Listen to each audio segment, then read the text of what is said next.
என்னடே உங்களுக்குலாம் வந்து அறிவே இல்லையாடா, ஏன்டா அப்படி பண்ணுறீங்க நீங்கள்? ஒரு வீடியோவுக்கு கூட நல்ல கமெண்டே வரலடா, வயிற்றுச்சலாக இருக்குது எனக்கு. என்னை பார்த்தா மட்டும்தான் அப்படி ஒரு கமெண்ட் போடுவீங்களா என்ன? ஏன்னா கொஞ்சம் கூட உங்களுக்குலாம் அனுதாபங்கிறதே எதுவுமே இல்லையா? அனுதாபங்கிறது எதுவுமே இல்லையா? ஊரில் அவாவா அவுத்து போட்டு நடுமாறி முண்டியாட்ட எல்லா பேரும் எப்படி எப்படியெல்லாம் வீடியோ போடுறேன், அதை பார்த்து அது நடுவில் போய் நச்சக்குன்னு லைக் போடுறீங்க.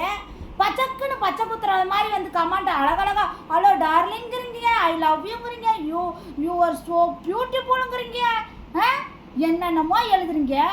ஆனால் நான் நல்ல வீடியோ போட்டால் எந்த வீடியோ போட்டாலும் சரி உங்களையெல்லாம் தூக்கி கொண்டு போய் குஞ்சாமட்டையிலே மிதிக்க எனக்கு ஒரு கமெண்ட் கூட நல்ல கமெண்ட்டே இல்லை. தப்பு தப்பா அசிங்கமாக ஊரை விட்டு உலகத்தை விட்டு ஓடுற மாதிரியே கமெண்ட் பண்ணுறீங்களே. உங்களுக்குலாம் வெக்கமாக இல்லை? உங்களுக்கு வெக்கமாக இல்லையா? சோறு திங்கிறீங்களா இல்லை சோத்தை விட்டு லத்திய திங்கிறீங்களா? கன்றாவிய கருமத்தை பிடிச்சிருங்களா? எனக்கு வேதனை மாதிரியாக இருக்குது. 10 வருஷமாக நானும் கமாண்டை பார்க்குறேன், ஒரு நல்ல கமாண்டு கூட பண்ண மாட்டேங்கிறீங்க. நீங்களாம் உருப்படையாக மாட்டீங்க, போங்கடாங்க.